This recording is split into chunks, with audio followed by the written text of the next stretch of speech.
Hello student, physics वार्ता मेरे channel में आप सभी का स्वागत है। मैं डॉक्टर मुकेश चंद्र आज फिर लेके आया हूँ एक लेज़र का experiment with helium neon laser.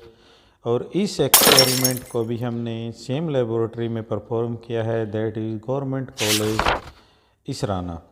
आप मेरे चैनल पे नए हैं तो मेरे चैनल फिजिक्स वार्ता को सब्सक्राइब करें, लाइक करें, शेयर करें। फेसबुक, इंस्टाग्राम पे आप मेरे चैनल को, मेरे पेज को फॉलो कर सकते हैं।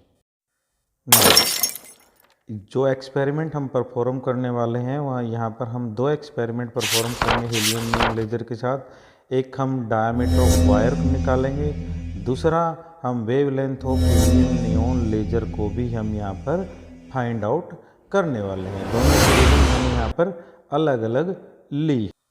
बुक में इनके नाम आपको अलग अलग मिलेंगे, एक्सपेरिमेंट भी अलग अलग हैं, परफॉर्म भी अलग अलग करने हैं। पहला एक्सपेरिमेंट का नाम मिलेगा to measure the diameter of thin wire with helium neon laser, और दूसरे एक्सपेरिमेंट का नाम आपको मिलेगा to measure the wavelength of helium neon laser with double slit experiment. Now move on apparatus used. Apparatus used में हमें सबसे पहले चाहिए हीलियम नियॉन लेजर। एक हमें ऑप्टिकल बेंच चाहिए जहाँ पर हम हीलियम नियॉन लेज़र को रखेंगे। उसके साथ हमें अपराइट्स चाहिए, क्योंकि बैलेंस करने के लिए अपराइट्स और ऑप्टिकल बेंच का कॉम्बिनेशन लेके हमने क्या करना है, एक बारी वहाँ पर थिन वायर लगानी है, दूसरे केस में हमने डबल स्लिट वहाँ पे पुटअप करनी है। इट मीन्स हमें एक थिन वायर चाहिए और एक हमें डबल स्लिट चाहिए।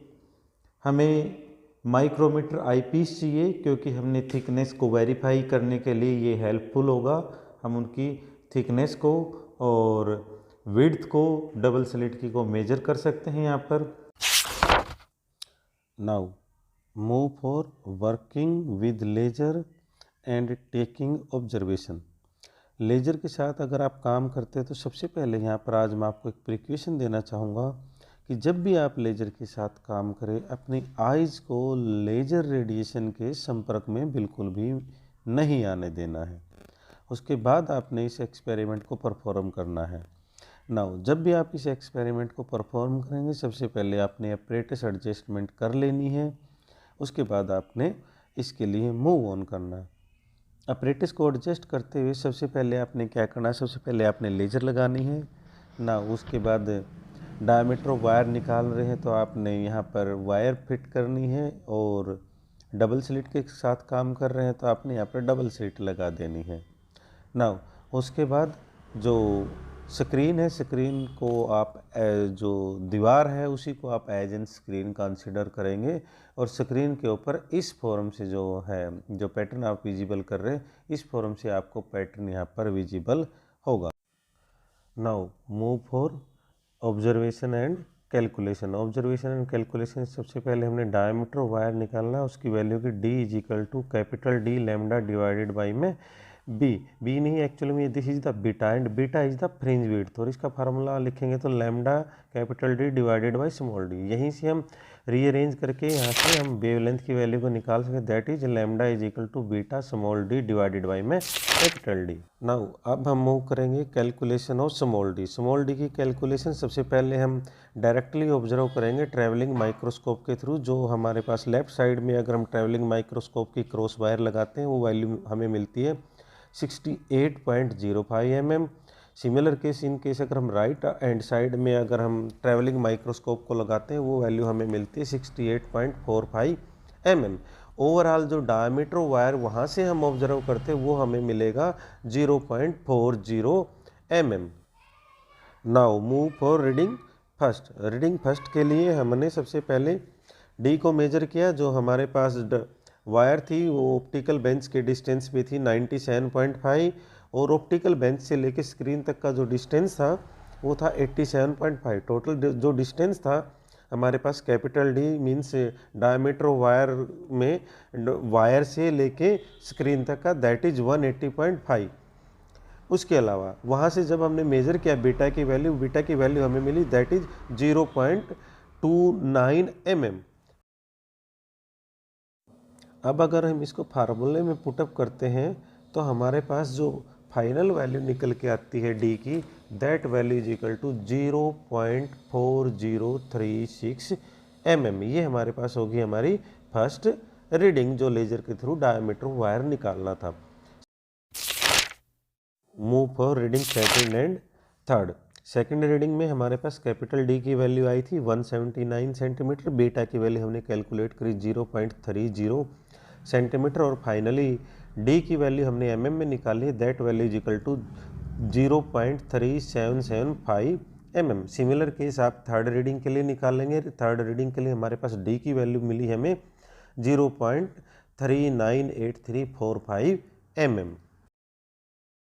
फाइनली अगर हम इनकी मीन वैल्यू और परसेंटेज एरर निकालते हैं तो हमारे पास वायर का जो मीन डायमीटर निकल के आया है 0.3931 mm और माइक्रोमीटर से जो हमने ऑब्जर्व किया था डायमीटर वो निकल के आया था 0.40 mm। तो यहाँ से ओवरऑल परसेंटेज हमारे पास निकल के आती है दैट इज 1.7%। नाउ अब हम मूव करते हैं कैलकुलेशन ऑफ वेवलेंथ की ओर। वेवलेंथ की कैलकुलेशन में सबसे पहले हमने स्मॉल डी की वैल्यू को ऑब्जर्व करना, और जो स्मॉल डी की वैल्यू हमने ऑब्जर्व की है वो हमारे पास वैल्यू निकल के आई है 0.31 mm।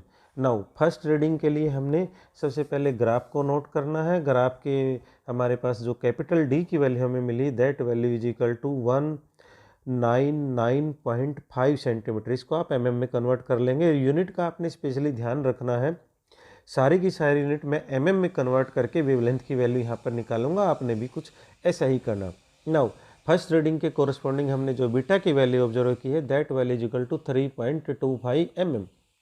हमारे पास यहाँ पर जो लैम्डा की वैल्यू निकल के है that value is equal to 5.0501 multiplied by 10⁻⁻⁴ mm।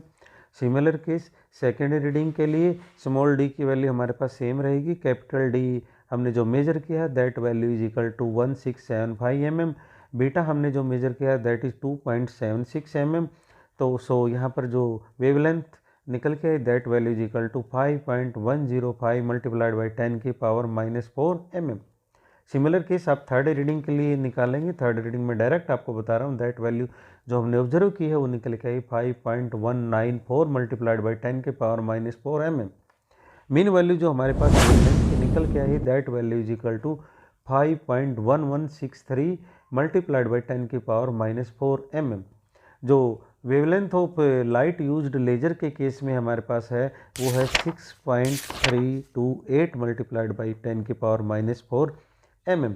सो यहाँ पर जो परसेंटेज एरर हमारे पास निकल के आई है दैट वैल्यू इज 90%।